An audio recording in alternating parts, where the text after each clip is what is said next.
மகத்துவமான தேவனாகிய இயேசு கிறிஸ்துவின் இனிய நாமத்தினாலே உங்கள் அனைவரையும் வாழ்த்துகிறேன்.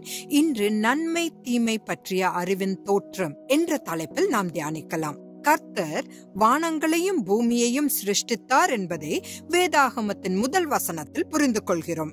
பூமியை உருவாக்கும் போது முதலில் கூரையையும் பின்னர் அடித்தளத்தையும் வைத்த ஒரே அசாதாரண கட்டிட கலைஞர் தேவன் மட்டுமே.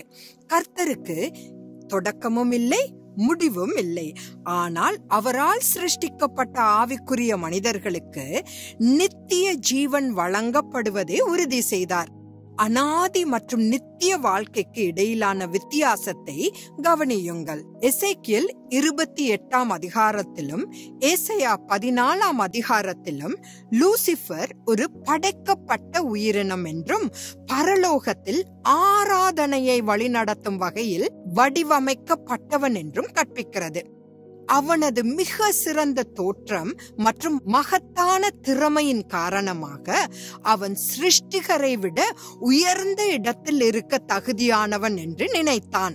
பரலோகத்தில் உள்ள 1/3 தேவதூதர்களிடமிருந்து ஆதரவை பெறுவதன் மூலம் நான் கர்த்தரை விட சிறந்த இடத்தில் இருக்க தகுதியுடையவன் என்று அவன் நினைத்து கொண்டான். இந்த பெருமை மற்றும் சுயத்தை மிகைப்படுத்தியதன் விளைவாக லூசிபர் தனது கலகக்கார தேவதூதர்களுடன் சேர்ந்து பூமிக்கு தள்ளப்படுவதை கர்த்தர் உறுதி செய்தார்.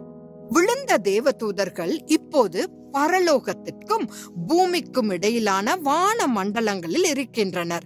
பிசாசு என்று அழைக்கப்படும் லூசிபர் கர்த்தர் ஆதாமையும் ஏவாளையும் உருவாக்குவதை கண்ட அவன் அவர்களை கீழ்ப்படியாமல் சிருஷ்டிகர்த்தருக்கு எதிராக கலகம் செய்யும்படி சதி செய்தான்.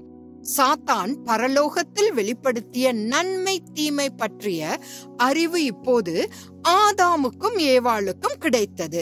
மேலும் இருவரும் கிருபையிலிருந்து விழுந்து விட்டனர்.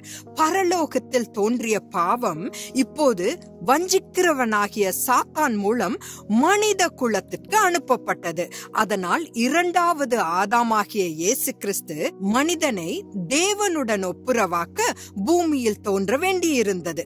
அவரை விசுவாசிக்கும் மனித குலத்திற்கு நித்திய ஜீவன் மீட்டெடுக்கப்பட்டுள்ள போதிலும் மனிதனுக்கு வழங்கப்பட்ட நன்மை தீமை அறியத்தக்க இந்த அறிவை கொண்டு சாத்தான் மாம்சத்தையும் உலகத்தையும் இந்த நாள் வரையிலும் பயன்படுத்தி மனித குலத்தை ஏமாற்றி வருகிறான்.